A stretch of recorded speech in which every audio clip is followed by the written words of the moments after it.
नमस्कार दोस्तों, सत श्री अकाल और welcome back to the channel.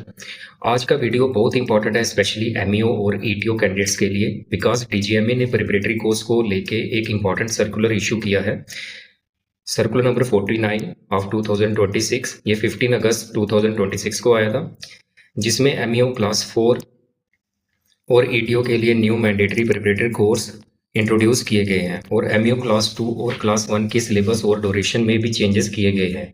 तो अगर आप एमईओ क्लास 4, क्लास 2, क्लास 1 या ईटीओ सीओसी एग्जामिनेशन की जीएमए कमेटी जो उसने एग्जिस्टिंग प्रिपरेटरी कोर्स को रिव्यू किया, कमेटी ने देखा कि शिपिंग इंडस्ट्री में काफ़ी चेंजेस आ रही हैं, जैसे कि new technology, electronic control engine आ रहे हैं, ड्यूल फ्यूल इंजन हो गए, ऑटोमेशन, डिजिटलाइजेशन, अल्टरनेटिव फ्यूल, जो न्यू फ्यूल इंट्रोड्यूस हो रहे हैं कार्बन एमिशन को कम करने के लिए, LNG, methanol, ammonia, Marple requirement, human element, leadership and engine resource management. इसलिए ओल्ड प्रिपरेटरी सिलेबस को अपडेट करने की जरूरत थी।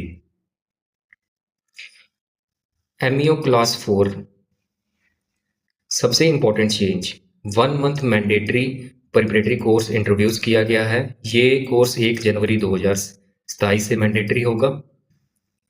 अगर आप 1 जनवरी 2027 या उसके बाद first time MEO class 4 written या ओरल एग्जामिनेशन देने वाले हो तो प्रिपरेटरी कोर्स कंप्लीट करना मैंडेटरी होगा।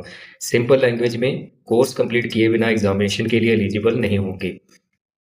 एक और इम्पॉर्टेंट पॉइंट, अगर किसी कैंडिडेट ने 2026 कैलेंडर ईयर में एमईओ क्लास 4 के किसी फंक्शन का रिटन या ओरल एग्जामिनेशन अपेयर नहीं किया और वो 1 जनवरी 2027 के बाद एग्जामिनेशन देना चाहता है, तो उसको भी मैंडेटरी प्रिपरेटरी कोर्स करना पड़ेगा।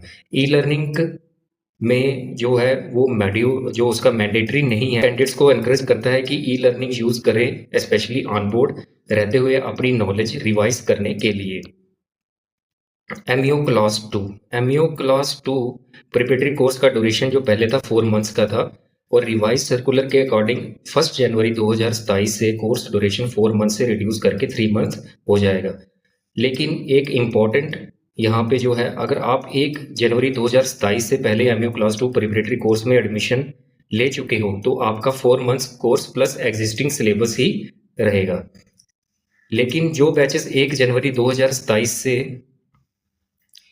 के बाद कमेंस होंगे, उनके लिए 3 months revised course plus revise syllabus applicable होगा। सो एडमिशन डेट को केयरफुली देखो। एमईओ क्लास 1 कैंडिडेट्स के लिए गुड न्यूज़ ये है कि कोर्स ड्यूरेशन में कोई चेंज नहीं है। एग्जिस्टिंग ड्यूरेशन 2 मंथ्स थी, रिवाइज्ड ड्यूरेशन भी 2 मंथ्स ही है। सो ड्यूरेशन जो है सेम रहेगा, लेकिन सिलेबस में काफ़ी चेंजेस किए गए हैं। न्यू सिलेबस में modern ship technology, automation, digitalization, alternative fuels, environmental regulation, cyber risk management, human element और लीडरशिप रिलेटेड टॉपिक्स को स्ट्रेंथन किया गया है। देयरफॉर क्लास 1 कैंडिडेट्स को सिर्फ ओल्ड नोट्स पर डिपेंड नहीं करना चाहिए, अपडेटेड सिलेबस और लेटेस्ट रेगुलेशंस के अकॉर्डिंग प्रिपरेशन करनी होगी। अभी मैं ईटीओ कैंडिडेट्स के लिए इंपॉर्टेंट अपडेट ये है कि 1 month mandatory ETO preparatory course introduce किया गया है। ये भी 1 जनवरी 2027 से एप्लीकेबल होगा for the categories mention in the circular.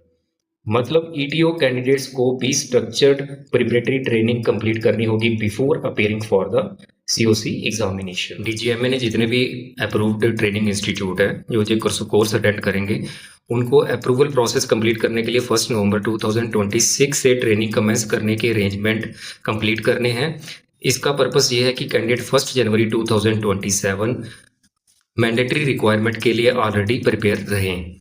ये जो डीजीएमए ने इंट्रोड्यूस किए हैं, ये चेंजेस जो की हैं, इसका मेन रीज़न सिर्फ एग्जामिनेशन पास करवाना नहीं है। मेन ऑब्जेक्टिव है knowledge plus understanding, practical experience और कॉम्पिटेंसी।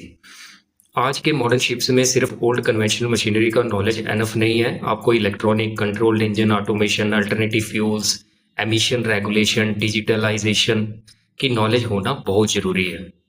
ओके दोस्तों, study hard, stay safe and keep learning. जय हिंद।